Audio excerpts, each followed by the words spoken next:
Fire, sacrifice, a pleasing aroma to God. When you read the book of Leviticus, it can feel pretty intense. But today, we're going to dive in and demystify one of the ancient world's most foundational rituals, the burnt offering. We're going to use the very first chapter of Leviticus as our guide to break down exactly what this practice was all about.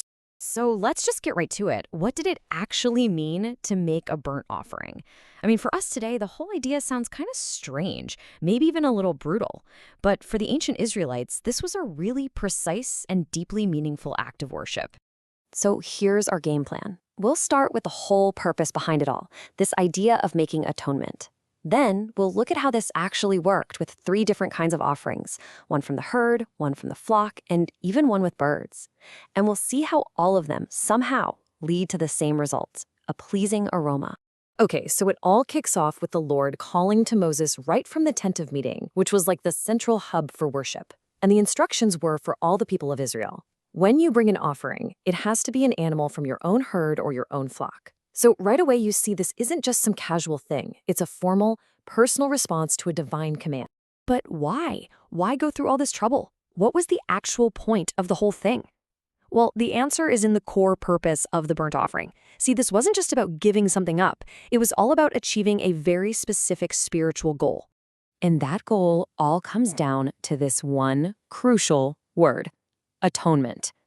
Basically, think of it as a process of reconciliation, of making things right. The offering itself kind of acts as a substitute, right? It's accepted by God on behalf of a person to mend that relationship between them. It's the spiritual engine that drives this entire ritual. Okay, so let's get into the nitty-gritty. First up, we have the most significant offering described, an animal from the herd, and specifically, a young bull. This was probably the most valuable and substantial offering a person could bring. A big deal. And the requirements for it were incredibly strict. It had to be a male, and this is key, it had to be without defect. You couldn't just bring any old animal. It had to be perfect, the absolute best, representing the best of what you had. And you had to bring it right to the entrance of that sacred space to present it before the Lord. So here's how it went down. First, the person making the offering, the offerer, lays a hand on the bull's head. This is a really symbolic act, right? It's like they're connecting themselves to the animal.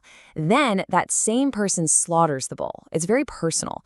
It's only after that that the priests step in to handle the sacred elements, splashing the blood against the altar, preparing the animal, and finally burning the entire thing on the fire. And the whole thing climaxes with this really powerful phrase. And notice what it says. It's not about destruction. It's about transformation. The physical offering gets consumed by the fire and becomes something totally new. It's called a food offering that creates an aroma that's pleasing to the Lord. That's the ultimate sign that it was accepted.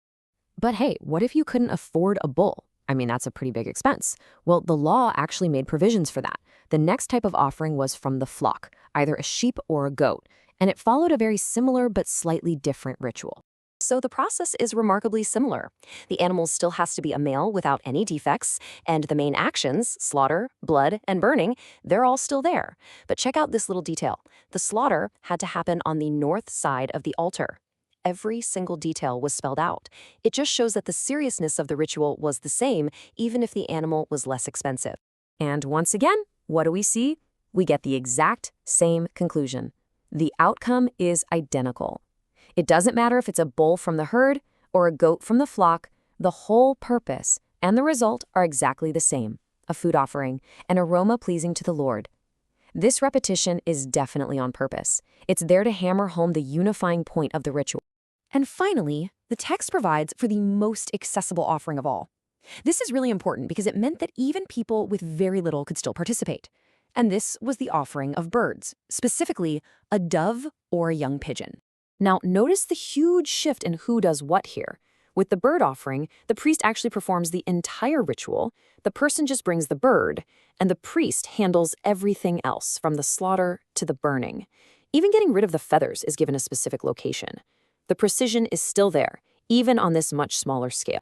And you guessed it, for the third and final time, the text ends with this exact phrase. This repetition just pounds home the point that the value of the offering in God's eyes wasn't about its price tag. It was about the act of obedience and the heart of the person bringing it. The result was always the same, a pleasing aroma. Okay, so let's just pull this all together and look at it side by side. As you can see, there's a really clear pattern. For the big animals, the rule is a male without defect, and the person bringing it is directly involved in the slaughter. But for the bird, the requirement is much simpler, and the priest completely takes over. It's this fascinating mix of having the same purpose, but with real flexibility in how it's done. So what are we supposed to make of this phrase, an aroma pleasing to the Lord?